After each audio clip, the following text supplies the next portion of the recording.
Full Time, which is a ripper as well, and it scores major marks because how long is it, Jacqueline? Under 90 minutes. 88 to be precise. It's about as many minutes as you can take of this stress, Alex. Yeah, that's a really good starting point, because you and I, again, have discussed this, and boy, from the opening scene, we are... what this poor woman has to go through. It's M-rated Full Time. This is no way for anyone to live. That's the unmistakable feeling you get while watching the struggles of a single mother with 2 young children desperately trying to navigate this highly stressed existence. And we're talking about Julie Roy, played by Laura Calamy. She works as the head chambermaid at a prestigious 5-star hotel in Paris. But, and this is the big but, she lives in the countryside. So each workday, she and the 2 children rise early before dawn, and she drops them off at the elderly nanny's house, the elderly nanny played by Genevieve Ninch. And then Julie Roy makes the lengthy trip by train to the French capital. So that's difficult enough at the best of times. But now there is a running series of fiery demonstrations in the French capital that's ground the transport system to a virtual halt. I mean, trains have all but stopped, and it affects buses as well. And Julie has to resort to thumbing lifts to and from work. And, of course, the delays mean that she's regularly late because there's this massive traffic jam. And that hasn't gone without notice by her boss, Sylvie, played by Anne Suarez. Julie's financial position is precarious. And with that in mind, she's looking to take a job as a market research manager at a large corporate. But getting the time off to attend the interviews is a major headache.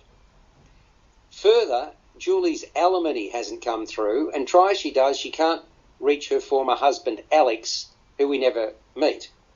Also, as she's behind in her payments, the bank is calling. And due to the national transport strike, Julie is often late to get home as well, so if indeed she does get home, and the nanny is not prepared to put up with that any longer. So life is just one big juggling exercise turned unseemly mess. Isn't it, Dave?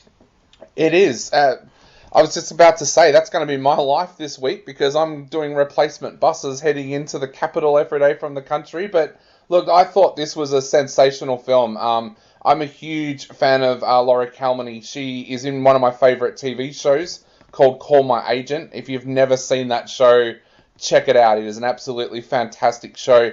But I just love the fact that this movie has all the suspense of a big action thriller, but it's a thing that a lot of us go through nearly every day, but that frustration comes across so much with the character. There's a Danny Boyle-esque feel to this film with the soundtrack as well, but it is such an amazing film. It's a film almost about nothing, but it becomes a film about something so important, and that is how everyday stress is something that can lead to people having unthinkable thoughts and holding people back. I thought it was a brilliant film. Yeah, absolutely so. Now, is this the other one that you haven't seen, Greg? I've seen this one. Good. Well, we'll talk about this from your perspective. Did you love it as much as Dave? I like it a hell of a lot. It's a piece of socially realistic filmmaking. It recalls films like the Dardenne Brothers and everything, and it wonderfully captures that pressure cooker environment as Julie struggles to cope with her situation, running here, there and everywhere. And the film cleverly shows the daily grind and repetitiveness of Julie's routine there. And most people in the audience, I think, will be able to relate to her situation and empathise with her. And I thought Calamy brought an intensity and tension to her role as a controlled performance here, as she desperately tries to stay in control there. And she brings a quiet desperation to the role. It's been beautifully shot, I thought, as well, in a grey palette that gives the city a cold look there. And the cinematographer uses close-ups to capture Julie's expression, giving you some insight into her frustration and inner turmoil here. But as the music as well, I thought that electro score, which is propulsive and relentless, that actually adds to this sense of the pressure cooker building up around her, and adds to the increasing tempo there. And I thought the diegetic sound there adds to the sound with the sounds of traffic, urban street noises adds to the mix as well. And the pace rarely lets up for the duration of the running time there. Hang on a sec, just take a breath. We should say the music's by Irene Dressel, and it really does, I agree with you, add greatly to the sense of anxiousness that permeates full time. Greg, when you were sitting there watching this, I found it really just tough to watch what this woman was going through. It was so tense and taxing.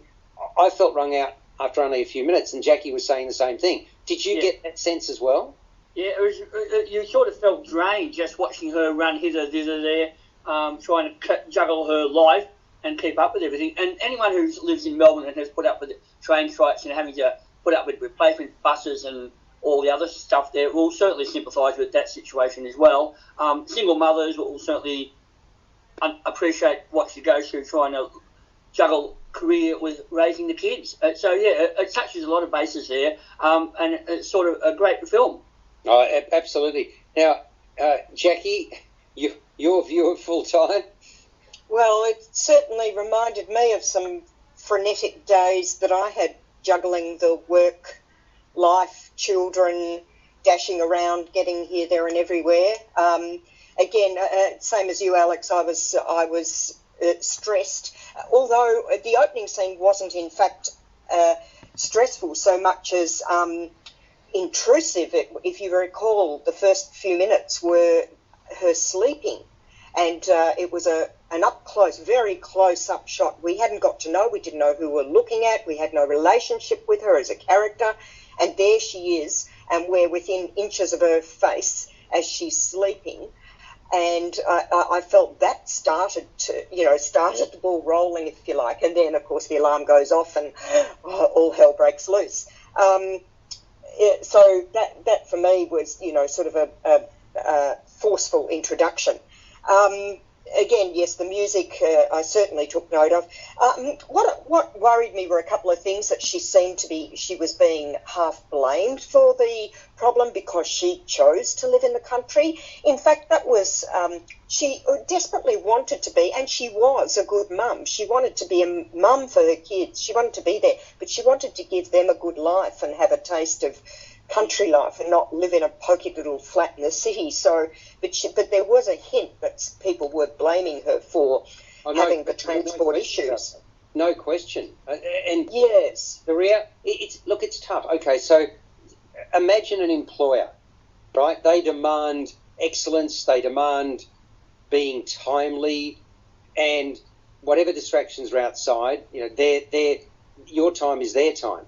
So I understand it from the employer's point of view, but from a humanitarian perspective, it's unconscionable. And that's what, bear in mind, a lot of this gets down to the strength of the screenplay and the direction from Eric Gravel. He really is adept at tightening the screws, Jacqui. That's what's made this film, quite apart from that remarkable performance, that claustrophobic feel speaks volumes about the impressive performance of Laura Kalami. She's quite the force of nature, but without the screenplay, without the direction, it wouldn't be the film that it is. So, well, yeah. In fact, I also like the fact that it was built on the transport strike. That was the thing. That was the catalyst for this fragile house of cards, if you like, that she's built to keep going and keep doing what she has to do to put food in her kids' mouths, get her kids to school, do the whole thing. But this house of cards is working until something out of her control, the transport strike, just completely devastates it. So it wasn't her fault, and, every ordinary person could have suffered the way that she did in that. And all she was trying to do was hold it together, pay her bills, keep her job, and at the same time also try and improve herself by getting a better job. Yeah. So we had all our sympathies with her. You feel like she's being pulled from pillar to post. She's trapped. Yeah. She's physically and mentally unable to do any more than she is doing. And that predicament gets inside your head and is deeply affecting. So, I'm sure you won't be surprised to hear, Jacqui, that it received the gongs for Best Actress and Best Director at Venice, the Venice Film Festival last year. So I don't know whether you knew that, but you look at this movie and you say, yeah, this is the sort of movie that audiences will really appreciate and that festival juries will as well, and it's proven to be the case. So let's get a score out of 10 from you, Jacqui. It's 8 out of 10. 8 out of 10 for full time, rated M, and that's And in French. And in French, yeah. French Greg, language. Yep. Greg. I gave it 8 out of 10 as well. Mm-hmm. And Dave. I sound like a broken record this week, but I'm giving it 9 out of 10. I loved it. Oh, wow. Okay, I'm giving it an 8 out of 10 as the two others. Gee, you're